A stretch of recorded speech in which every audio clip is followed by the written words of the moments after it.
சுச்சக்ர வரதாச்சாரியம் சுத்த சத்வ குருத்தமம் ஸ்ரீநிதி ராகவம் வந்தே ஹி அபார கருணாகரம் கவிதாஜித கல்லோலி கன்யகா காந்தவக்ஷசே கருணாதி குணாட்யாய கமலா நிதயே நமஹா.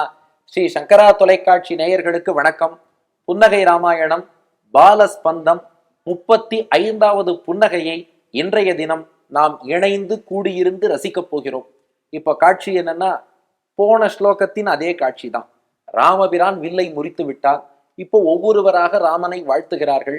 அதுல முதல்ல பொதுமக்கள் வாழ்த்தினார்கள், ஜனகனுடைய அரண்மனையில் இருந்தோர் வாழ்த்தினார்கள், அதுக்கப்புறம் ரிஷிகள் வாழ்த்துகிறார்கள். ரிஷிகளுடைய வாழ்த்தின் ஒரு பகுதியை கடந்த ஸ்லோகத்தில் பார்த்தோம், மீதமுள்ள பகுதியை இந்த ஸ்லோகத்தில் பார்க்க போகிறோம். அதனால உங்கள் உள்ளத்திலும் இல்லத்திலும் எழுந்தருளியிருக்கும் சீதாராமர்கள் முன்பு ஸ்லோகத்தை விண்ணப்பிக்க தயாராகுங்கள். உள்ளத்திரையிலே சீதாராமன், உங்களுடைய தொலைக்காட்சி திரையிலே இப்போது ஸ்லோகம் ஒளிபரப்பாகிறது.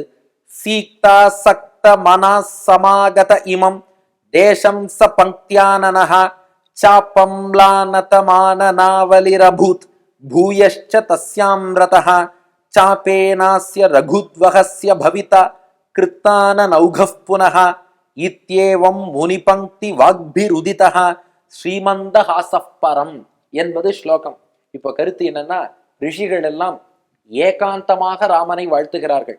முன் ஸ்லோகத்திலும் சொன்னேன், எல்லார் காதிலும் கேட்கும்படி வாழ்த்தாமல் தனிமையில் ராமனை வாழ்த்துகிறார்கள். இந்த ஸ்லோகத்துல என்ன சொல்றாளாம், சீதா சக்த மனாஹா. இந்த ராவணன் இருக்கானே, அவனுக்கு ரொம்ப நாளாவே சீத்தை மீது ஒரு காதல் உண்டு. இது நேரடியாக வால்மீகி ராமாயணத்தில் இல்லாவிட்டாலும் இப்படி ஒரு வெர்ஷன் இதுவும் சொல்லப்படுகிறது. அதனால புன்னகை ராமாயணத்தில் அதையும் இணைத்து ராமனுடைய புன்னகையோடு ரசிக்கிறார் வில்லூர் சுவாமி. என்னன்னா, சீதா சக்த மனாகா, ராவணனுக்கு ரொம்ப நாளாவே சீத்தையை அடையணும்னு ஒரு விருப்பம் இருந்திருக்கு. அதனால சமாகதா இமம் தேசம் ச பங்க்தியானனஹா. ஆனனம்னா முகம், பங்க்தினா 10, பங்க்தியானனஹா அந்த 10 முகம் கொண்ட ராவணன் இருக்கானே, முன்பே அவன் மிதிலைக்கு வந்திருக்கிறான். வந்து சீத்தையை அடையணும்னு ஆசைப்பட்டான். ஆனா என்ன பண்ணான்னா, வில்லை எடுத்து நான் ஏற்றினால்தான் சீத்தையை மணக்க முடியும். ராவணனுக்கு 10 தலை 20 கை, 20 கையால வில்லை எடுக்கணும்னு பார்த்தான். சாப்பம் லானதம் ஆனனாவலிரபூத். ஆனா 20 கையால் ராவணன் தூக்க பார்த்தாலும் அந்த வில்லை ராவணனாலே எடுக்க முடியவில்லை. அதனால என்னாச்சான், அவனுடைய 10 தலைகளையும் கீழே தொங்க போட்டு கொண்டு அவமானத்தாலே 10 முகமும் வாடி போய் 10 முகமும் தலை குனிந்த நிலையிலே இலங்கைக்கு திரும்பி சென்று விட்டான் அந்த ராவணன். ஆனா இப்ப என்ன பண்ணணும், நம்மால் சரி அந்த பெண்ணை கல்யாணம் பண்ணிக்கணும்னு ஆசைப்பட்டான், அவனுக்கு அது நடக்கல. சரி இப்ப ராமன் சீத்தையை மணந்து கொண்டான்னா சரி வாழ்கன்னு வாழ்த்திட்டு போகணும் இல்லையா. இந்த காமம்னு இருக்கே, அது ரொம்ப கொடுமையான குணம். அது என்ன பண்றதுன்னா, பூயஷ்ச தஸ்யாம் ரதஹா. அவனுக்கு அந்த காமம்ங்கிறது மட்டும் குறையல, அடுத்தவன் மனைவியாக ஆனாலும் கூட இன்னும் அந்த சீத்தை மேல கண்ணு, அவளை அடைஞ்சுதான் ஆகணும்னு நினைக்கிறான். அதனால பின்னாடி என்ன பண்ண போறான்னா, சாபேனாஸ்ய ரகுத்வஹஸ்ய பவிதா கிருத்தான நௌகஃ புனஹா.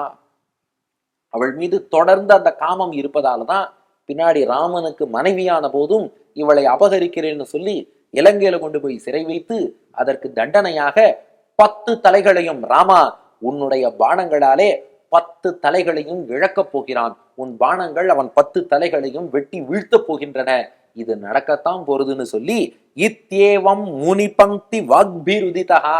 இப்படி அங்கே வரிசையாக கூடியிருந்த ரிஷிகள் எல்லாம் உன்னை வாழ்த்திய போது ஸ்ரீமந்தஹாசஃப் பரம், ராமா அப்போது உயர்ந்த அழகான ஒரு புன்னகை உன் முகத்தில் தோன்றியதே, அதுதான்டா இந்த புன்னகை வடுவூரிலே நீ காட்டுகிறாய் என்று இந்த ஸ்லோகத்தில் ரசிக்கிறார் வில்லூர் சுவாமி.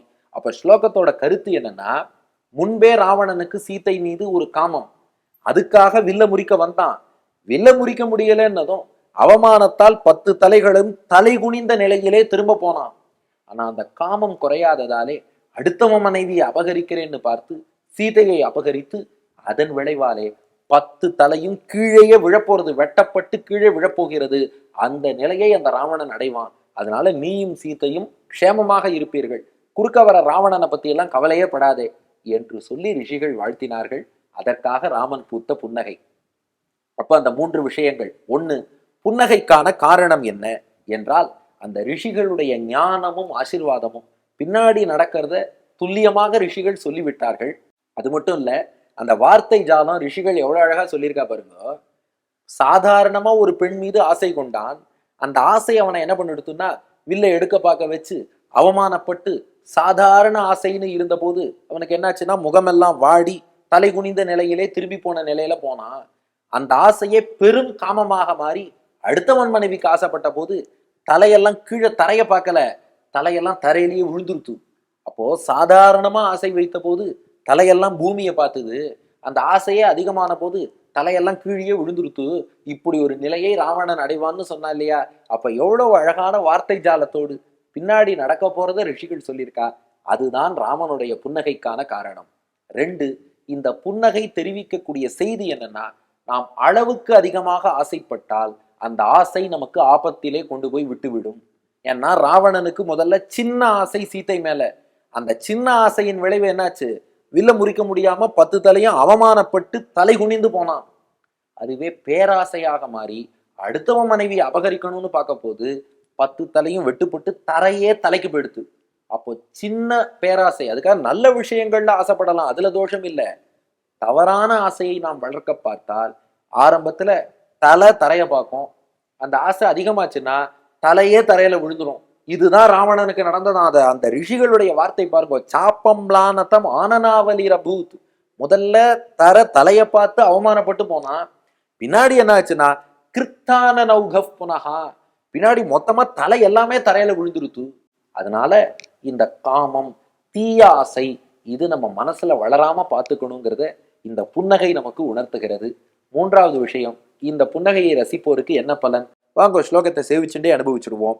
சீதா சக்தமனா சமாகத இமம் தேசம் ச பங்க்தியானனஹ சாபம்லானதமானனாவலிரபூத் பூயश्च தஸ்யாம் ரதஹ சாபேனாஸ்ய ரகுத்வஹஸ்ய பவிதா கிருத்தான நௌகஃ புனஹ இத்யேவம் முனிபங்கி வாக்பிருதித ஸ்ரீமந்தஹாசஃ பரம் என்று சொல்லி சீதாராமர்களை வணங்கி இந்த புன்னகையை ரசிக்கும் நேயர்கள் அத்தனை பேருக்கும் பாபங்கள் அனைத்தும் விலகும். மனசுல ஏதாவது தவறான ஆசைகள், தீய எண்ணங்கள் இருந்தால் அதெல்லாம் விலகும். மனம் தூய்மையாகும். தூய்மையான மனத்திலே பக்தியும் வளரும். நன்றி, வணக்கம்.